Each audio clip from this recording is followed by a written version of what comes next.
Turabasuhuje inshuti za topafricanews.com, nk'uko musanzwe mwishimira ibiganiro byacu, nako uyu munsi duhisemo kubaganiza kuri bimwe mu bintu abantu bibaza, rimwe bakaba bafite ibisubizo bitari byo kuri iki cyorezo cya corona virus 19 gikomeje kwibasira isi. Hari ibibazo rero abantu bibaza, rimwe bakiha ibisubizo bitari byo cyangwa se biri byo ntawamenya, ariko nk'uko tugiye kubisoma mu bushakashatsi cyangwa se ibisubizo byatanzwe na Madamu Liza Rokat Malagakis wo muri kaminuza y'ubuzima yigisha iby'ubuzima ya Hopkins yo muri Leta Zunze Ubumwe za Amerika. Batangiye bamubaza ikibazo cya mbere bagira bati ese hari urukingo rwa virusi COVID-19 ruhari? Igisubizo ni oya.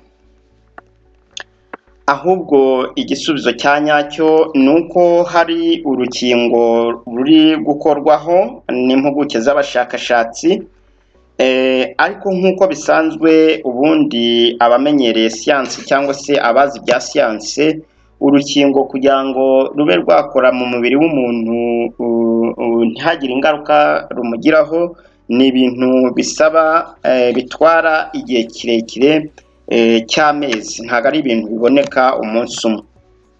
Ubwo rero byumvikane ko nta rukingo ruhari. Ibi bisubizo akaba yarabitanze vuba muri uku kwezi. Ikindi kibazo bamubajije bagize bati ese umuntu ashobora kwirinda COVID-19 anywa ibintu birimo imyunyu cyangwa se acide ndetse birimo umunyu uvanze n'amazi cyangwa etanoro ndetse n'ibindi bintu.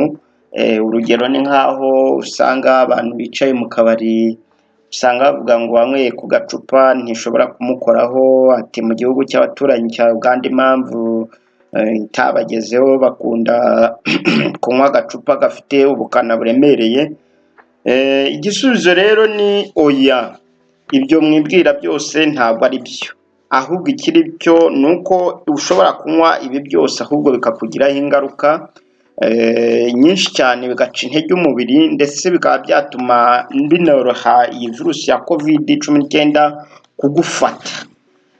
Ahubwo uburyo bwiza bwo kwirinda ni ukoza, gukaraba ibiganza kenshi gashoboka, gukoresha isabune ndetse n'amazi ashyushye cyangwa se amazi asukuye, kwirinda kwegerana n'umuntu urwaye, haba kuguhumekera impande cyangwa se akoroye, kimwe nawe ariko ntiwemerewe kuba wabikorera impande y'undi igihe cyose igihe cyashyizweho cyo gusuzuma ko uburwayi budafitwe n'abantu benshi kitararangira, ntawamenya uko ubuhagaze. Ikindi kandi ni ukwirinda gukwirakwiza udukoko twayo binyuze mu kwitsamurira mu kiganza cyangwa se kwitsamurira mu kiganza. Ahubwo icyiza, hari uburyo mwabonye abo banyaburayi bari kwitsamuramo, ukabona azinze ukuboko agasa n'uwitsamurira hagati, uko ukuboko kuzinze hariya ku nkokora. Ubwo buryo byagaragaye ko bwafasha. Ikindi kibazo babajije bati ese iyi corona virus yaba yarakozwe n'umuntu ayishyira muri rubanda ku bushake? Igisubizo ni oya. Ahubwo ikiri cyo ni uko virusi yihinduranya igihe n'igihe, uko yabayeho igenda ihinduka igafata ubundi bukana. Ibi bikunze kuba iyo virusi yaciye mu nyamaswa, urugero nk'ingurube, inyoni cyangwa se ibindi biguruka. ibisiga, bityo mwene muntu yagira ahurira isano n'inyamaswa yagize iyo virusi nawe akaba arayifashe, niko guhita ayikwiza byihuse. Ahanini akaba ari nayo mpamvu bikunze kuyoberana, bikaba ngombwa ko hashakishwa ubuvuzi n'urukingo, bigatwara igihe kuko ubusanzwe iyo yahindutse birashoboka ko ubusanzwe bifite ikiyivura. Ibi rero ni nabyo byabaye kuri corona virus mubona ikomeje kuduhangayikisha, benshi yaduhejeje iwacu. Hari ikindi kibazo umuntu yakwibaza cyangwa se yabajijwe, ati ese kugura ibintu mu Bushinwa kubitumiza ubizana nabyo byatera umurwayi, byatera umuntu kurwara? Igisubizo ni oya, kuko ubundi abashakashatsi baragisuzumye icyo ngicyo, barasanga n'uburyo utumiza ibintu bitakugeraho, kuko bibanza guca ahantu henshi bitegerejwe kwambutswa ngo bizanwe bikugereho.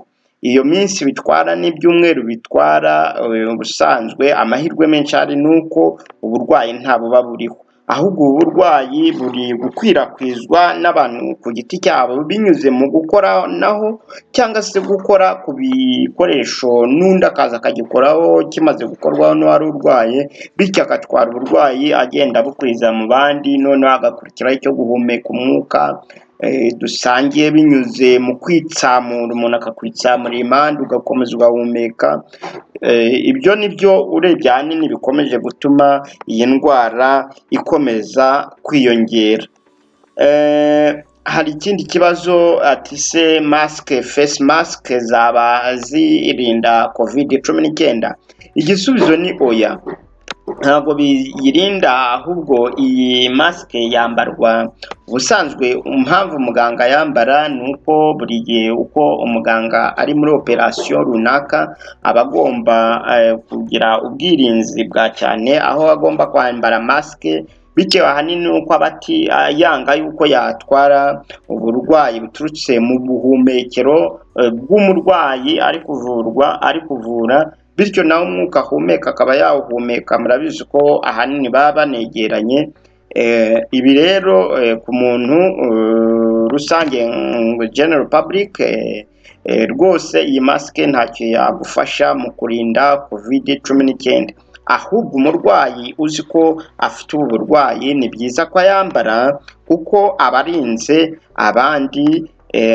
Noneho kuba bagishidikanya, ahubwo uramutse wakoze ku byuma nk'uko waza ugakora kuri izi computer cyangwa se ibi bikoresho tuba dukoresha, ukabikoraho narwaye, ukayitwara ukatugenda ufite masike ukambara, ahubwo noneho niba ari no gukaraba ibiganza, kuri ukambara ugenda uzamura ushyira ku matwi, ushyirayo wikora mu maso, urumva ndamutse ndwaye naba namaze kubw'ubu burwayi kandi nawe wabwitotobetse.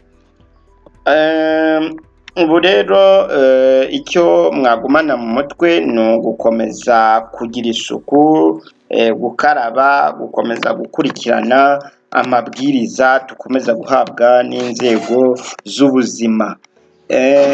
Ubundi iki gihe tuba turimo ni igihe cy'ibyumweru 2, ubundi ni iminsi 14 ku burwayi bwose bw'icyorezo. Biba bihagije ko igihugu runaka cyangwa se abantu runaka biha akato, basa n'abiha akato mu gihe cy'iminsi 14. Biba byamenyekanye kuri virusi nyinshi, biba byamaze kumenyekana umubare w'abazifite, kuko bihereye igihe byabereye iminsi 14 uba uzi uko uhagaze. Hanyuma rero na nyuma yaho iyo usanze utarwaye, ukomeza gukurikiza amabwiriza ya muganga cyangwa se y'igihugu baba baguha mu rwego rwo guhangana n'icyo cyorezo. Murakoze cyane.